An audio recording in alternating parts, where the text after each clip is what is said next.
everyone. Ngasi ki video se karune ai unplanned da ai namge na khande ha khalude ado unplanned ni kaino habada ai gi imanabi ma India da chalui mai maming Anita kawe ado mana kano phone toraga ni na nangi poto lo lo na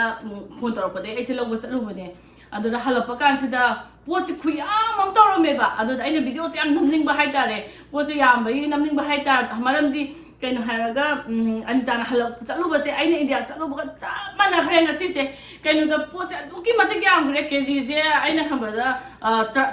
kungi maya ga yom du bal khuya mam tore kwa ado posi yum de ngate pirai se ai gi se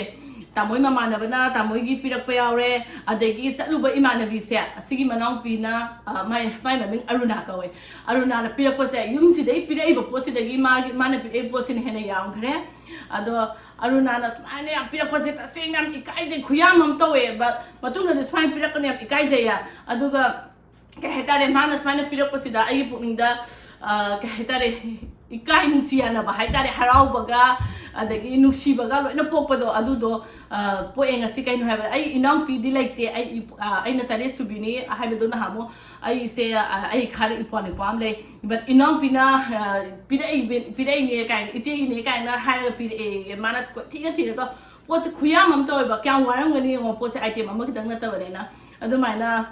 mana pira pos ai ngone am nuksi ba ma pokpado adu po ado Aruna na ngasi pirak pa sida ay na kuina chalu daba pochi yaure ko adagi so khang daba chu daba pochi yawe ay na test to du se aduga chaninga ga ay na yum daga hairaga kauba but mana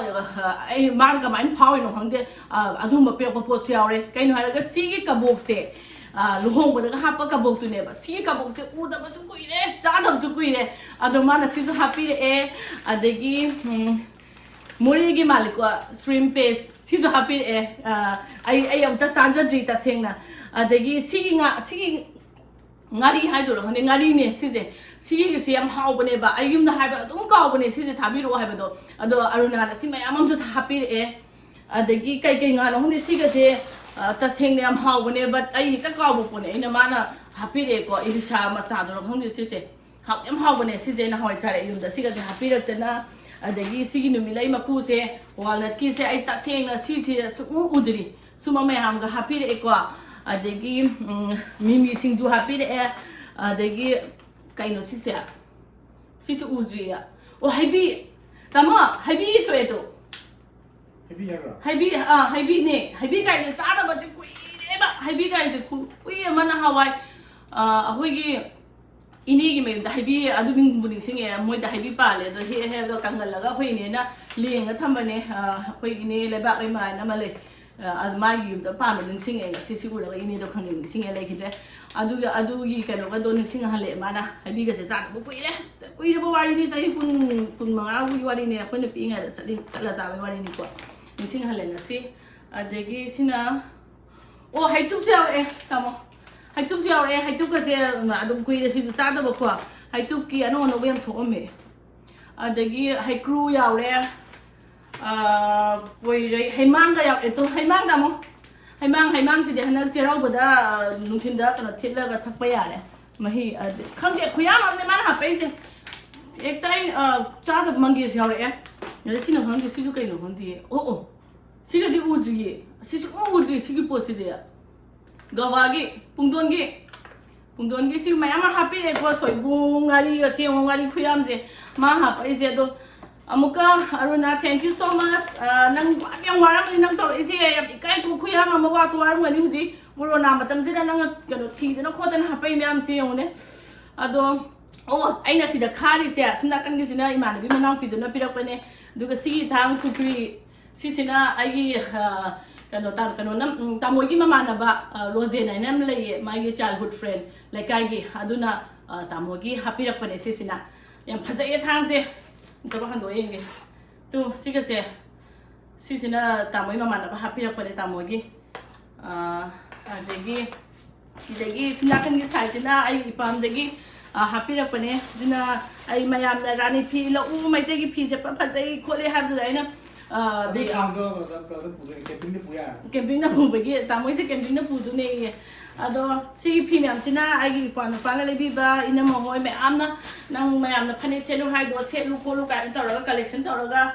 pira pane ham yame radi phi amam hana di matang matang setter ado bani ai su pam dai mai te gi set lai ta bai nin hange set do ado setter age dagi kano yaure ukabi leido khangde yum da me amam pire ngamu tonggang mimi sinju che double sale yum da su pire em dagi arunan su pire kwa oh aduga ne na mayam khangam bayai khangam da bayai kai guma khangam da balai tar ga di akoi sida su tharoi se phanga bane na mukthru bi yaw di tharoi se ka su haw bane ke kwa aduna ai su ta sengna ai di ta seng haija bane ai khangam de hana khangba kui da ngai kai guma khangam da tar su mukthru bi se kangal la ga smana ka em kai da bane pete pete hai di toi da bane ka su ai bora ga hawra sa ba khopa dai tharoi thong da ga ha pa gi sitawe dagi hoi moro me pata kot pa bora tharoi thongba asmaina tawra cha phajana samthu aga kangalaga pirakpane sise akhoi gi ichi gi macha gi ai gi chan pi hai tare moi yum da pan bane adagi lumang kha su mayam khangam gani lumang khai su sisu phajana samthu aga kangala pirakpane ai gumba taning ba lai tar ga ju cha ba phang kuire ha lumang kha cha da ba kai ga khan ba do kem khan ngai le te hu ji kangalaga loi ya bane se ai khangak pe ni kai ko ba ai hai se khangam ba lai ra di ka su khano tor ma roi nam sa khoi khang je hai ra khani ko kai go ma khang da ba sing du ni ko ai na dum share taw ning da hai ra pe ne ai su na hawai khoi cha ning ga cha ba pui de cha da ba kai tong ni ba pot ma do khangak pa de cha ba phang ye hai ba do khang ning be wa ni ya bane hai ba do aduni ai nga si video sem samba ke ha tare ai bu dung si video na smai na pot me ama ai gi hing manu hadegi imanabi gi manau pi hadegi tamu gi mamanaba mayam na smai na ga pot ka hapirak pase yamna nungai ba phongdok ning ba hai ta de acknowledge spinning ba adugi makta da ina video si sembani hana plan tongge mayam chu ubada ina excited oidana yamangi dana ngasi gi sidi aina india dagi halakpaga manipur chaluraga halakpa chapmane ina khalaga adum